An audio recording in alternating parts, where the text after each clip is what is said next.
ওই তো পরিবর্তন চাইছি। আমাদের সমাজকে একেবারে তলানিতে নামিয়ে দিয়েছে যে শাসক দল, তার বিরুদ্ধেই আমাদের এই পরিবর্তন আমরা চাইছি, যাতে মানুষ আমরা সুস্থভাবে সবলভাবে ছিলাম, সেই মানুষ আজকে দীর্ঘ 15 বছর 20 বছরের ভিতরে যে অশান্ত সৃষ্টি হয়ে গিয়েছে, যা তিনি করেছেন, কত হিন্দু মানুষের ক্ষতি যান উনি নির্বিঘ্নে শেষ করেছেন।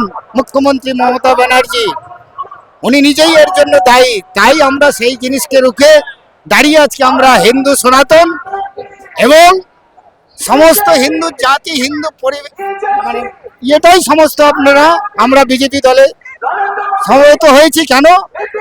এই বিজেপি দলের এই প্রধানমন্ত্রী তিনিই পারবেন একমাত্র হিন্দুদের জীবন রক্ষা করতে এবং আজকে যে আমাদের ভারতবর্ষ হিন্দু রাষ্ট্রের জন্য যে আমরা দাবি করেছি সেই দাবি পূরণ করতে।